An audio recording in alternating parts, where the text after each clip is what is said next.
ಶ್ರೀ ಗುರುಭ್ಯೋ ನಮಃ. ಶ್ರೀಮಾತ್ರೇ ನಮಃ. ರಾಮಾಯಣ ಅಯೋಧ್ಯಾಕಾಂಡ. ನಿಶ್ಚಲವಾಗಿ ಕೂತ್ಕೊಂಡಿರುವಂತಹ ಕೈಕಮ್ಮನ ರಾಮನ ಪಟ್ಟಾಭಿಷೇಕ ವಾರ್ತೆಯನ್ನು ಕೇಳಿರುವಂತಹ ಮಂದರ ಯಾವ ಥರ ತನ್ನ ಕೈಕಮ್ಮನ ಮನಸ್ಸನ್ನು ಕೆಡಿಸ್ಬಿಟ್ಟು ಎರಡು ವರಗಳ ಕೇಳೋ ಥರ ಮಾಡಿದ್ಲು ಅಂತಂತಂದು ಕಳೆದ ಒಂದು ಸಂಚಿಕೆಯಲ್ಲಿ ನಾನು ತಿಳಿಸ್ಕೊಡೋದಕ್ಕೆ ಪ್ರಯತ್ನ ಮಾಡಿದೆ.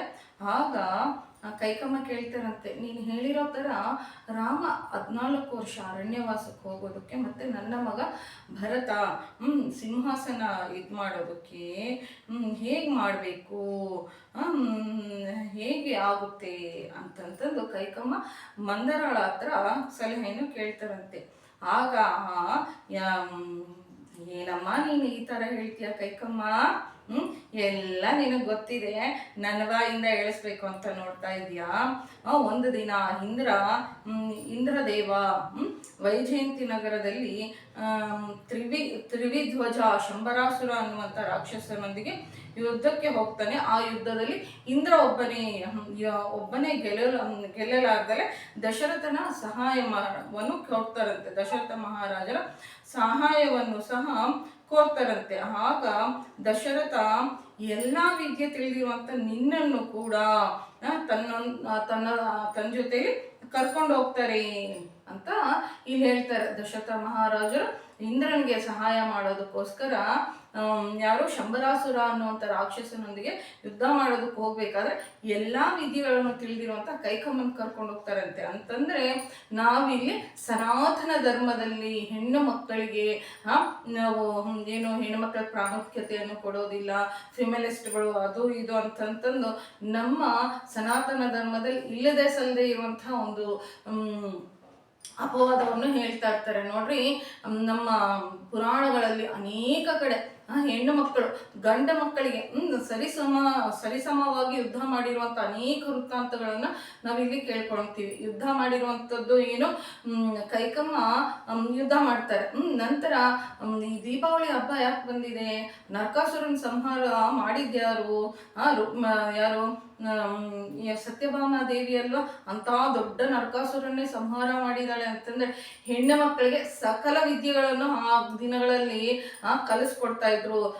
ನಮ್ಮ ದೇಶದಲ್ಲಿ ಹೆಣ್ಣು ಮಕ್ಕಳನ್ನು ಎತ್ತರ ಇಲ್ಲಿ ಏನು ಎಲ್ಲೆಲ್ಲಿ ಹೆಣ್ಣು ಮಕ್ಕಳು ಎತ್ರ ನಾರ್ಯಂತು ಪೂಜ್ಯಂತೆ ತತ್ರ ರಮಂತೆ ದೇವತಾ ಅನ್ನುವಂತ ನಾನುಡಿ ಇರುವಂತ, ಅಂತಂದ್ರೆ ಸ್ತ್ರೀಗಳನ್ನು ದೇವತೆಗಳಾಗಿ, ಆದಿಪರಾಶಕ್ತಿಯಾಗಿ, ಲಕ್ಷ್ಮಿಯಾಗಿ, ಸರಸ್ವತಿಯಾಗಿ ನೋಡುವಂತ ನಮ್ಮ ದೇಶಕ್ಕೆ ಮೊಘಲರು ಬಂದರು. ಅವರು ಆ ಧರ್ಮದಲ್ಲಿ ಹೆಣ್ಣು ಮಕ್ಕಳಿಗೆ ಅಂತಂದ್ರೆ ಹೆಣ್ಣು ಮಕ್ಕಳನ್ನ ಒಂದು ಮಕ್ಕಳನ್ನು ಹೇರುವಂತ ಒಂದು ಮಿಷನ್ ತರ ನೋಡ್ತಾರೆ. ಅವ್ರಿಗೆ ಎಷ್ಟು ಕಟ್ಟುಪಾಡುಗಳು ಇರ್ತವೆ ಅಂತಂತಂದು ಮೊನ್ನೆ ಕರ್ನಾಟಕದಲ್ಲಿ ನಡೆದಿರುವಂತ ಹಿಜಾಬ್ ಒಂದು ಇದನ್ನ ಕೂಡ ನಾವು ದೃಷ್ಟಿಯಲ್ಲಿ ಇಟ್ಕೊಬೇಕಾಗುತ್ತೆ. ನಮ್ಗೆ ಇಂತಹ ಹೆಣ್ಣು ಮಕ್ಕಳಿಗೆ ರಿಸ್ಟ್ರಿಕ್ಷನ್ಸ್ ಆಗಲಿ ಇದ್ಯಾವುದು ಇರಲಿಲ್ಲ. ಆದರೆ ನಮ್ಮ ಪೂರ್ವಜರು ಹೆಣ್ಣು ಮಕ್ಕಳಿಗೆ ಎಲ್ಲಾ ವಿದ್ಯೆಗಳನ್ನು, ಸಂಸ್ಕಾರ ಕೊಡುವಂಥದ್ದು, ಜೀವನಕ್ಕೆ ಬೇಕಾಗಿರುವಂಥದ್ದು, ಆತ್ಮ ಸಂರಕ್ಷಣೆಗೆ ಬೇಕಾಗಿರುವಂಥದ್ದು, ಆರ್ಥಿಕ ಸ್ವತಂತ್ರಕ್ಕೆ ಬೇಕಾಗಿರುವಂಥ ಎಲ್ಲಾ ವಿದ್ಯೆಗಳನ್ನು ಕಲಿಸ್ಕೊಡ್ತಾ ಇದ್ರು ಅಂತ ನಾವಿಲ್ಲಿ ಒಂದು ನಿಮಿಷ ರಾಮಾಯಣದ ಕತೆ ನಿಲ್ಲಿಸ್ಬಿಟ್ಟು ಎಲ್ಲಾ ವಿದ್ಯೆಗಳು ಈಕೆ ಕಲಿಸ್ಕೊಡ್ತಾ ಇದ್ರು ಅಂತಂತಂದ್ರೆ ಏನ್ ಹೆಣ್ಮಕ್ಳಿಗೆ ಹಬ್ಬ ಬಂದಿದೆ ಅಂತಂದ್ರೆ ಏನೋ 4 ಅಕ್ಷರ ಕಲಿಸ್ಕೊಡೋದು ಗ್ರೇಟು, ಅಡುಗೆ ಮನೆ ಕೆಲಸ ಕಲಿಸ್ಕೊಟ್ಟಿರ್ತಾರೆ, ಇಲ್ಲ ಅಂತಂದ್ರೆ ಡ್ರೈವಿಂಗು ಈ ಕಾಲದ್ದು ಇದಾಗುತ್ತೆ. ಆದ್ರೆ ಯುದ್ಧ ವಿದ್ಯೆಗಳನ್ನು ಕೂಡ ಆ ಕಾಲದಲ್ಲಿ ಕಲಿಸ್ಕೊಡ್ತಾ ಇದ್ರು ಹೆಣ್ಣು ಮಕ್ಕಳಿಗೆ ಅಂತಂದ್ರೆ ಹೆಣ್ಣು ಮಕ್ಕಳನ್ನ ಗಂಡಸರಿಗೆ ಎಷ್ಟು ಸರಿಸಮವಾಗಿ ನೋಡ್ತಾ ಇದ್ರು ಅಂತ ನಾವಿಲ್ಲಿ ತಿಳ್ಕೊಬೇಕಾಗುತ್ತೆ. ಆಯ್ತಾ. ನಾವು ಏನಂತಂತಂದ್ರೆ ನನ್ನಂತ ಬಾವಿಯಲ್ಲಿರುವಂತ ಕಪ್ಪೆಗಳ ತರ ಅಂತಂದ್ರೆ ಕೆಲವು ವರ್ಷಗಳ ಹಿಂದೆ ಅಯ್ಯೋ ನಾನು ಭಾರತ ದೇಶದಲ್ಲಿ ಹುಟ್ಟು ಬಿಟ್ಟಿದ್ದೀನಿ, ನಮ್ಗೆ ಇಲ್ಲದೆ ಸಲ್ಲದೆ ಇರುವಂತ ರಿಸ್ಟ್ರಿಕ್ಷನ್ಸ್, ಹೊರಗಡೆ ಹೋಗ್ಬೇಕು ಅಂತಂದ್ರೆ ರಿಸ್ಟ್ರಿಕ್ಷನ್ಸು, ಬಟ್ಟೆ ಹಾಕೋಬೇಕಂತಂದ್ರೆ ರಿಸ್ಟ್ರಿಕ್ಷನ್ಸು, ನಾನು ಬೇರೆ ದೇಶದಲ್ಲಿ ಹುಟ್ಟಿದಿದ್ರೆ ಎಷ್ಟು ಚೆನ್ನಾಗಿರ್ತಾ ಇತ್ತು ಅಂತಂತಂದು ಆಗ ತಿಳಿದಲೇ ಇರುವಂತ ಅಜ್ಞಾನ ಕಾಲದಲ್ಲಿ ಅನ್ಕೊಳ್ತಾ ಇದ್ವಿ.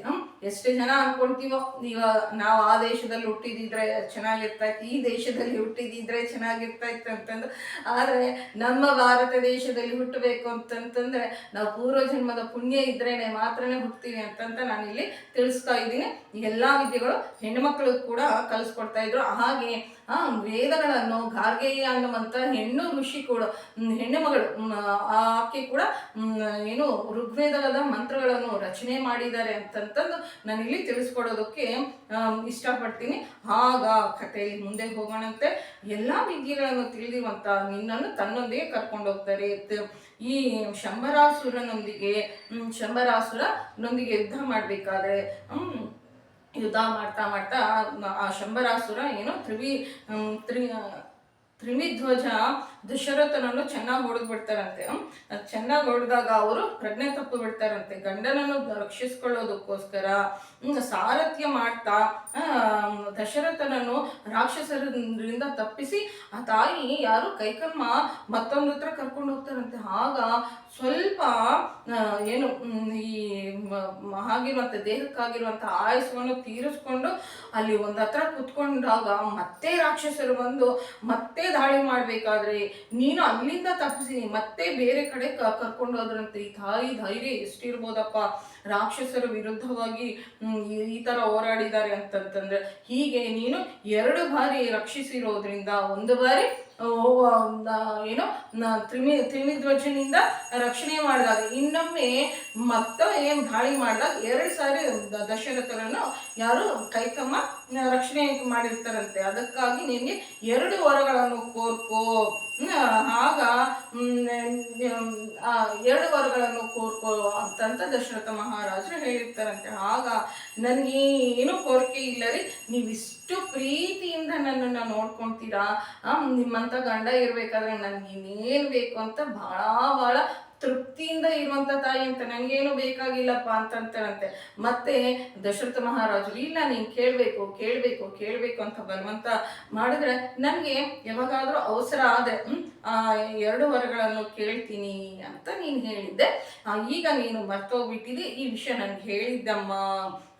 ಈಗ ಕೇಳು, ಈಗ ಸಮಯ ಬಂದಿದೆ, ಈ 2 ವರಗಳನ್ನು ಕೇಳು, ಈ 2 ವರಗಳನ್ನು ಕೇಳು ಅಂತಂತಾರೆ. ನಾವು ಕೂಡ ಇಲ್ಲಿ ಒಂದನ್ನ ನಮ್ಮ ಜೀವನದಲ್ಲಿ ಇದು ಮಾಡ್ಕೋಬೇಕು. ಯಾರಿಗೋ ಏನೋ ಟ್ರೀಟ್ ಕೊಡ್ತೀವಿ, ಏನೋ ಒಂದು ಜಾಬ್ ಬಂದಿದೆ, ಇಲ್ಲ ಅಂತಂದ್ರೆ ಮಗು ಹುಟ್ಟಿದೆ, ಮತ್ತೊಂದು ಇದಕ್ಕೆ ನಾನು ನಿನ್ಗೆ ಟ್ರೀಟ್ ಕೊಡಿಸ್ತೀನಿ ಅಂತಂತಂದು, ಇಲ್ಲ ಅಂತಂದ್ರೆ ಈಗ ಖುಷಿಗೋಸ್ಕರ ನಿನ್ಗೆ ಏನಾದ್ರು ಕೊಡಿಸ್ತೀನಿ ಅಂತ ಯಾರಿಗಾದ್ರೂ ಮಾತು ಕೊಟ್ಟಿದ್ರೆ ಅವತ್ತಿರುವಂತ ಪರಿಸ್ಥಿತಿನೇ ಬೇರೆ ಇರುತ್ತೆ. ಮತ್ತೆ ಕೊಡಿಸ್ತೀನಿ, ಮತ್ತೆ ಕೇಳ್ತೀನಿ ಅಂತ ಅನ್ನುವಂಥದ್ದು ಮಾತ್ರ ನಾವು ಇದು ಮಾಡ್ಬೋದು. ಏನು ಆಗಿಂದಾಗ್ಲೇ ತೀರಿಸ್ಕೊಂಡ್ಬಿಡ್ಬೇಕು ಅಂತ ನಾವಿಲ್ಲಿ ತಿಳ್ಕೊಬೇಕಾಗುತ್ತೆ. ಆಗ ಈಗ ಸಮಯ ಬಂದಿದೆ ಕೈಕಮ್ಮ, ನೀನ್ ಕೇಳು, 2 ವರಗಳನ್ನು ಕೇಳು. ನೀನು ಕೇಳಿದ್ರೆ ಧರ್ಮಕ್ಕೆ ಕಟ್ಟು ಬಿದ್ದಿರುವಂತ ದಶರಥ ಮಾತನ್ನು ತಪ್ಪೋದಿಲ್ಲ.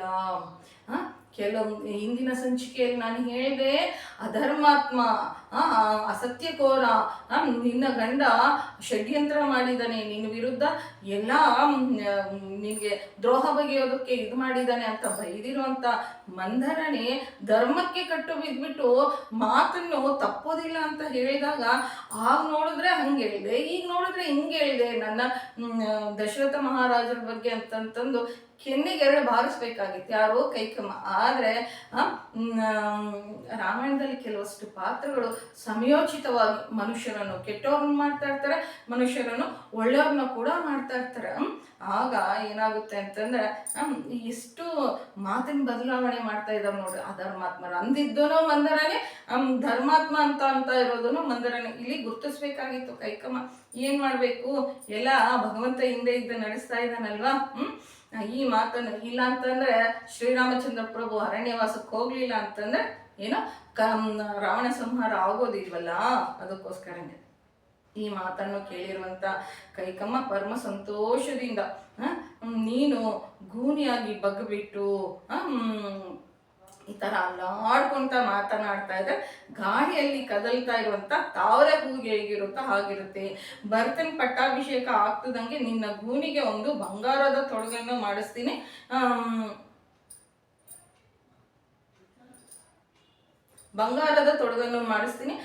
ರಾಜರ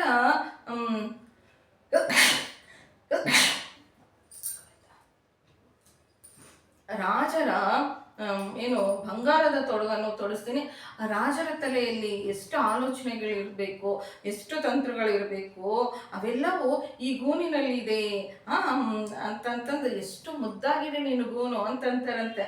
ಆಗ ಮಂದರ ಹೇಳ್ತಾಳಂತೆ, ನಗ್ತಾ ಇರ್ತಾಳಂತೆ ಮಂದರ. ಅಂತಂದ್ರೆ ನಮ್ಗೆ ಇಷ್ಟ ಆಗಿರುವಂಥವ್ರು ಇಲ್ಲಿ ತನಕ ಆಕೆ ಗೂನಿ ಥರನೇ ಕಾಣಿಸಿರ್ತಾರೆ ಕೈಕಮ್ಮನಿಗೆ. ತನಗೆ ಪ್ರಿಯವಾಗಿರುವಂಥ ಕೆಲಸ ಮಾಡಿದ ತಕ್ಷಣನೇ ಅಲ್ಲಿ ವಿಕೃತವಾಗಿರುವಂಥದ್ದು ಪ್ರಕೃತವಾಗಿ ಕಾಣಿಸುತ್ತೆ ಅಂತ ನಾವಿಲ್ಲಿ ತಿಳ್ಕೊಬೇಕಾಗುತ್ತೆ. ನಮಗೆ ಯಾವುದಾದ್ರೂ ಅಂತಂದರೆ ಪಕ್ಷಪಾತ ಅನ್ನುವಂಥದ್ದು ಎಷ್ಟು ಇದು ಅನ್ನುವಂಥದ್ದು ನಾವಿಲ್ಲಿ ತಿಳ್ಕೊಬೇಕಾಗುತ್ತೆ.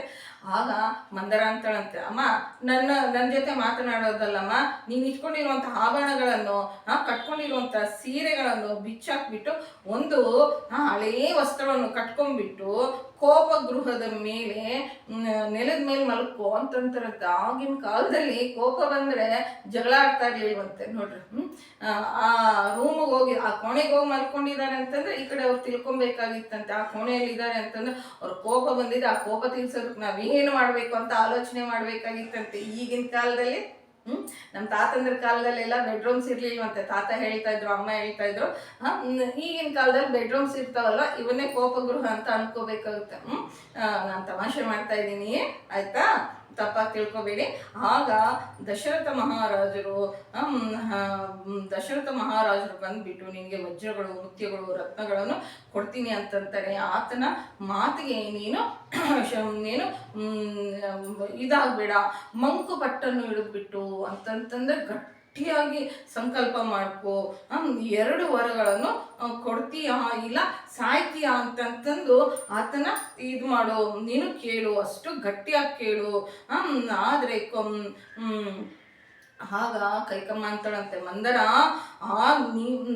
ನಾನು ಕೋಪಗೃಹದಿಂದ ಬರುವಂಥ ಆನಂದದಿಂದ ಬರುವಂಥ ಕೈಕೆಯನ್ನು ಇಲ್ಲಿದ್ರೆ ನನ್ನ ಶವ ಬರುತ್ತೆ ಅಂತ ತನ್ನ ಅಲಂಕಾರಗಳನ್ನೆಲ್ಲವನ್ನು ತೆಗೆದುಬಿಟ್ಟು ಒಳಗಡೆ ಹೋಗಿ ಮಲ್ಕೊಂಡ್ಬಿಟ್ಟಿರ್ತಾಳಂತೆ. ಆ ಕಡೆ ದಶರಥ ಮಹಾರಾಜು ಪಟ್ಟಾಭಿಷೇಕಕ್ಕೆಲ್ಲ ಏರ್ಪಾಟುಗಳನ್ನು ಮಾಡಿ ಪೂರ್ತಿ ಮಾಡಿಕೊಂಡು ತನಗೆ ಅತ್ಯಂತ ಪ್ರಿಯವಾಗಿರುವಂಥ ಕೈಕೆಗೆ ಸ್ವಂತ ತಾನೇ ಶುಭವಾರ್ತೆಯನ್ನು ಹೇಳಬೇಕು ಅಂತ ಕೈಕಾಮಂದಿರಕ್ಕೆ ಬರ್ತಾರಂತೆ. ಆಗ ನವಿಲುಗಳು, ಹಂಸಗಳು, ಸಂಗೀತ ಧ್ವನಿಗಳು, ಹಾಡುಗಳು ಹಾಡ್ತಾ ಇರುವಂಥವ್ರು, ಹಂಸತೂಲಿಕಾ ತಲ್ಪಗಳು, ಮುತ್ಯಗಳಿಂದ ಕಟ್ಟಿರುವಂಥ ಪರದೆಗಳು ಅಂತಂದ್ರೆ ಕರ್ಟನ್ಗಳು, ರಮಣೀಯವಾಗಿರುವಂಥ ಈ ಮಂದಿರದಲ್ಲಿ ಕೈಗೆ ಎಲ್ಲೂ ಕಾಣಿಸ್ಲಿಲ್ವಂತೆ.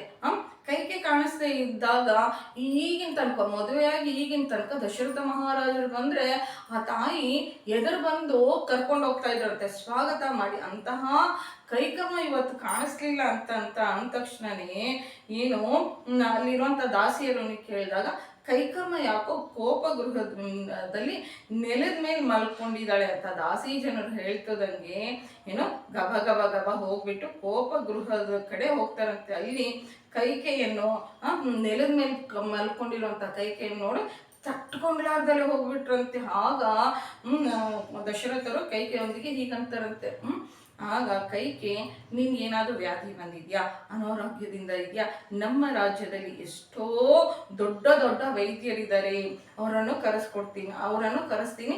ನೀನು ಹೀಗೆ ಬಿದ್ದಿದ್ರೆ ನನ್ನ ಹೃದಯ ಭಾಳ ಏನೋ ವಿಲಿ ಅಂತ ಹೋಗ್ತಾ ಇದೆ. ನಿನ್ನ ಮನಸ್ಸಿನಲ್ಲಿ ಏನಾದರೂ ಕೋರಿಕೆ ಇದ್ರೆ ಹೇಳು, ನಾನು ತೀರಿಸ್ತೀನಿ ಅಂತ ಹೇಳ್ತಾ ಇರ್ತಾರೆ. ದಶರಥ ಮಹಾರಾಜರ ಜೀವನದಲ್ಲಿ ಒಮ್ಮೆ ಯಾರು ವಿಶ್ವಾಮಿತ್ರರು ಬಂದಾಗ ನಿಮ್ಮ ಕೋರಿಕೆ ಏನಿದೆ ತೀರಿಸ್ತೀನಿ, ನಿಮ್ಮ ಕೋರಿಕೆ ಏನಿದೆ ಅಂತ ತೀರಿಸ್ತೀನಿ ಅಂತ ಹೇಳ್ತಾರಂತೆ. ಅವಾಗ ದಶರಥರನ್ನು ವಿಶ್ವಾಮಿತ್ರರು ನಿನ್ನ ದೊಡ್ಡ ಮಗನಾಗಿರುವಂಥ ರಾಮನ ತಾಟಕಿ ಸಂಹಾರಕ್ಕೋಸ್ಕರ ಕಳಿಸ್ಕೊಡು ಅಂತಂದ್ರೆ ಅಲ್ಲಿ ಪ್ರಜ್ಞೆನೇ ತಪ್ಪು ಕೊಟ್ಟು ಬಿಟ್ಬಿಟ್ಟಿರ್ತಾರೆ. ಇಲ್ಲಿ ಇವರೇ ಅಡ್ವಾನ್ಸ್ ಆಗಿ ಏನ್ ಮಾಡ್ತಾ ಇದ್ದಾರೆ, ಮಾತು ಕೊಡ್ತಾ ಇದ್ದಾರೆ, ನೀನ್ ಕೋರಿಕೆ ಏನು ತೀರಿಸ್ತೀನಿ ಅಂತಂತೆ. ಆಗ ದಶರಥರು ಎಷ್ಟು ಒಬ್ಬ ಮನುಷ್ಯನ ಕೈಕಮ್ಮನ ಮೇಲೆ ಅದೆಷ್ಟು ಪ್ರೀತಿ, ಅದೆಷ್ಟು ವ್ಯಾಮೋಹ ಇಟ್ಕೊಂಡಿದ್ದಾರೆ ಅಂತ ಈ ಮಾತಿನಿಂದ ನಮಗೆ ಅರ್ಥ ಆಗುತ್ತೆ. ಶ್ರೀರಾಮಚಂದ್ರ ಪ್ರಭು ನಿಮ್ಮ ತಂದೆಯನ್ನು ನಿಂದನೆ ಮಾಡ್ತಾ ಇದ್ದೀನಪ್ಪ, ಯಾಕೆ ಅಂತಂದ್ರೆ ನನ್ನನ್ನು ತಪ್ಪಾಗಿ ತಿಳ್ಕೊಂಬೇಡ. ದಶರಥ ಮಹಾರಾಜರ ಬಗ್ಗೆ ಹೇಳುವಷ್ಟು ನನಗೆ ಜ್ಞಾನ ಇಲ್ಲ, ಆದರೆ ನಮ್ಮ ಜೀವನದಲ್ಲಿ ಯಾರ ಮೇಲೂ ಅಷ್ಟು ಅಷ್ಟೊಂದು ಮೋಹ ಇಟ್ಕೋಬಾರ್ದು ಅಂತ ಹೇಳುವಂಥ ಚಿಕ್ಕ ಪ್ರಯತ್ನಕ್ಕೋಸ್ಕರ ನಾನು ದಶರಥರನ್ನು ಒಂದು ಸ್ವಲ್ಪ ಇದು ಮಾಡೋದಕ್ಕೆ ಒಂದೇ ಒಂದು ಅಣುವಷ್ಟು ಇದು ಮಾಡೋದಕ್ಕೆ ಪ್ರಯತ್ನ ಮಾಡ್ತಾ ಇದ್ದೀನಿ. ಒಂದು ವೇಳೆ ಆಗ ದಶರಥ ಮಹಾರಾಜರು ಕೈಕಮ್ಮನ ಹತ್ರ ಅಂತಾರಂತೆ, ಒಂದು ವೇಳೆ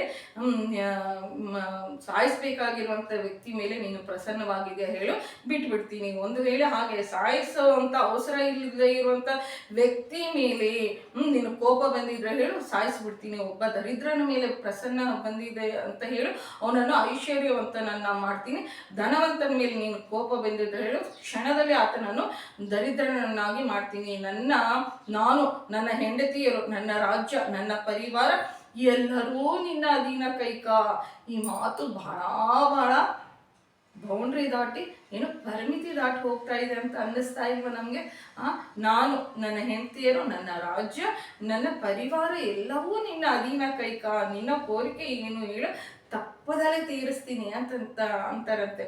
ಕೆಲವಷ್ಟು ಜನ ಈ ಥರ ಇರ್ತಾರೆ, ಅವರು ಇಲ್ಲದೆ ಇದ್ರೆ ನಾನು ಬದುಕೋದಕ್ಕಾಗೋದಿಲ್ಲ ಅಂತಂದರೆ, ಇಲ್ಲಿ ದಶರಥ ಮಹಾರಾಜರು ಕೊಟ್ಟಿರುವಂಥ ಒಂದು ಸಲಿಗೆಯಿಂದಲೇ ಈ ಥರ ನಾನು ಏನು ಮಾಡಿದ್ರು ನನ್ನ ಆಟ ಸಾಗುತ್ತೆ ಅಂತಂತಂದು ಕೈಕಮ್ಮನಿಗೆ ಗೊತ್ತಿರೋದಕ್ಕೆ ಈ ಥರ ಇಷ್ಟಿಷ್ಟು ಕಷ್ಟ ಕೊಡೋದಕ್ಕೆ ಮುಂದೆ ಆಗಿದ್ದಾರೆ ಅಂತ ನಮ್ಗೆ ಅನ್ನಿಸ್ತಾ ಇಲ್ವಾ? ನಿನ್ನ ಕೋರಿಕೆ ನನಗೆ ಹೇಳು, ನೀನು ಅಂತ ಹೇಳ್ತಾರಂತೆ. ಆಗ ಕೈಕಮ್ಮ ಅಂತಾರಂತೆ, ನನ್ನ ಕೋರಿಕೆ ಏನೋ ನೀನು ಹೇಳ್ತೀನಿ, ತೀರಾ ಹೇಳಿದ್ರೆ ಇಂಥ ಕೋರಿಕೆ ಕೋರ್ತೀಯಾ ಅಂತ ಅಂತೀಯ, ಕೋರಿದ್ಯಾ ಅಂತ ಅಂತೀಯೇನೋ, ಆದ್ದರಿಂದ ನನ್ನ ಕೋರಿಕೆ ತೀರಿಸ್ತೀನಿ ಅಂತ ಮೊದಲು ಪ್ರಮಾಣ ಮಾಡು, ನನ್ನ ಕೋರಿಕೆ ಹೇಳ್ತೀನಿ ಅಂತ ಕೈಕಮ್ಮ ಪ್ರಮಾಣ ಮಾಡಿಸ್ಕೊಂತಾರಂತೆ. ಅಂತಂದ್ರೆ ಇಲ್ಲಿ ಮೋಸನೇ ಮಾಡಿದ್ದಾರೆ. ಯಾರು? ಕೈಕಮ್ಮ ದಶರಥ ಮಹಾರಾಜರನ್ನ ಮೋಸ ಮಾಡಿದ್ದಾರೆ. ಏನು ಅಂತಂದ್ರೆ ಅವರು ಏನಂತ, ರಾಮ ಅರಣ್ಯವಾಸಕ್ಕೆ 14 ವರ್ಷ ಅರಣ್ಯವಾಸಕ್ಕೆ ಹೋಗ್ಬೇಕು ಅಂತ ಆಗಲಿ, ಭರತನ ಪಟ್ಟಾಭಿಷೇಕ ಮಾಡಬೇಕು ಅಂತ ಇವೆರಡು ನನಗೆ 2 ವರಗಳನ್ನು ಕೊಡು ಅಂತ ಕೇಳ್ದಲೆ ಏನ್ ಮಾಡಿದ್ದಾರೆ, ಮೊದಲೇ ನನ್ನ ಕೋರಿಕೆ ತೀರಿಸ್ತೀನಿ ಅಂತ ಮಾತು ತಗೊಂಡಿರ್ತಾರಂತೆ ದಶರಥ ಮಹಾರಾಜರ ಹತ್ರ. ಇದು ಮೋಸ ಅಲ್ವಾ? ಪಾಪ ಅವ್ರಿಗೆ ಗೊತ್ತಿಲ್ದಲೆ ನಾನು ತೀರಿಸ್ತೀನಿ ಅಂತ ಮಾತನ್ನು ಕೂಡ ಮಾತು ಕೂಡ ಕೊಡ್ತಾರೆ. ಆಗ ದಶರಥ ಮಹಾರಾಜರಂತಾರಂತೆ, ಏನು ದಶರಥ ಮಹಾರಾಜರಂತಾರಂತೆ, ಯಾರನ್ನು ನೋಡ್ದಲೆ ನಾನು ಒಂದು ಕ್ಷಣ ಇರೋದಕ್ಕಾಗೋದಿಲ್ಲ, ನೋಡದೆ ಇದ್ರೆ ನನ್ನ ಪ್ರಾಣಗಳು ಗಾಳಿಯಲ್ಲಿ ಕಲ್ತು ಹೋಗುತ್ತೋ, ಯಾರನ್ನು ಬಿಟ್ಟು ಇರೋದಕ್ಕಾಗೋದಿಲ್ಲ, ಯಾರ ಮಾತು ನನ್ನ ಕಿವಿಯಲ್ಲಿ ಬೀಳದೆ ಇದ್ರೆ ನನ್ನ ಪ್ರಾಣಗಳು ಇರೋದಿಲ್ಲ, ಅಂತಹ ರಾಮನ ಮೇಲೆ ಆಣೆ ಇಟ್ಟು ಹೇಳ್ತಾ ಇದ್ದೀನಿ, ಕೈಕಾ ನೀನು ಕೇಳಿರುವಂಥ ಕೋರಿಕೆಗಳನ್ನು ತಪ್ಪದೇ ತೀರಿಸ್ತೀನಿ ಅಂತ ಮಾತನ್ನು ಕೊಡ್ತಾರಂತೆ. ಅಂದರೆ ಕೈಕಮ್ಮನಿಗೆ ಪಾಪ ರಾಮನ ಮೇಲೆ ಈ ಥರ ಏನು ಹೇಳ್ತಾ ಇದ್ದಾರೆ, ರಾಮನನ್ನು ನೋಡ್ಲಾರ್ದಲೇ ಇರೋದಕ್ಕಾಗೋದಿಲ್ಲ, ಆತನ ಮಾತು ಕಿವಿ ಮೇಲೆ ಬೀಳದೆ ಇದ್ರೆ ನನ್ನ ಪ್ರಾಣಗಳೇ ಹೋಗುತ್ತೆ, ಅಂತ ರಾಮನ ಮೇಲೆ ಹಾಣೆ ಆಗ್ತಾ ಇದ್ದೀನಿ ಅಂತ ರಾಮನೇ ನಿಂಗೆ 14 ವರ್ಷಗಳನ್ನ ದೂರ ಮಾಡ್ತೀನಪ್ಪ ಅಂತಂತಂದು ಮನಸ್ಸು ಒಂದು ಸ್ವಲ್ಪ ಆದ್ರೂ ಕರ್ದಲೇ ಇರೋದು ಅಂತಂತಂದ್ರೆ ಆ ತಾಯಿ ಅಷ್ಟ ಕಠಿಣಾತ್ಮಲಲ್ಲ. ಆದರೆ ದೇವರು ಬಂದು ಅಂತಂತಂದ್ರೆ ರಜೋಗುಣ ಪ್ರಧಾನವಾಗಿರುವಂಥವ್ರು ಅಂತಂದ್ರೆ ಕೋರಿಕೆಯಿಂದ ಕೋಪದಿಂದ ಯಾರು ಇರ್ತಾರೋ ಕೆಟ್ಟ ಕೆಲಸಗಳನ್ನು ಮಾಡೋದಕ್ಕೆ ಭಗವಂತ ದೇವತೆಗಳು ಅವರನ್ನು ಬಳಸ್ಕೊಳ್ತಾರೆ ಅಂತ ರಾಮಾಯಣದಲ್ಲಿ ಬಹಳ ಸ್ಪಷ್ಟವಾಗಿದೆ. ಆಗ ಕೈಕಮ್ಮ ಏನೇನು ವರಗಳನ್ನು ಕೇಳ್ತಾರೆ, ಹೇಗೆ ಕೇಳ್ತಾರೆ, ದಶರಥ ಮಹಾರಾಜರು ಆ ವರವನ್ನು ಕೇಳಿದ ನಂತರ ದಶರಥ ಮಹಾರಾಜರ ಪರಿಸ್ಥಿತಿ ಏನಾಗುತ್ತೆ ಅಂತ ಮುಂದಿನ ಒಂದು ಸಂಚಿಕೆಯಲ್ಲಿ ತಿಳಿಸ್ಕೊಡೋದಕ್ಕೆ ಪ್ರಯತ್ನ ಮಾಡ್ತೀನಿ. ಜೈ ಶ್ರೀರಾಮ್, ಸದ್ಗುರುನಾಥ್ ಮಹಾರಾಜ್ ಕಿ ಜೈ. ನಮ್ಮ ಚಾನಲ್ ಇಷ್ಟ ಆಗಿದ್ರೆ ಸಬ್ಸ್ಕ್ರೈಬ್ ಮಾಡ್ಕೊಳ್ರಿ, ಶೇರ್ ಮಾಡಿ ಹಾಗೂ ಲೈಕ್ ಮಾಡಿ. ಜೈ ಶ್ರೀರಾಮ್.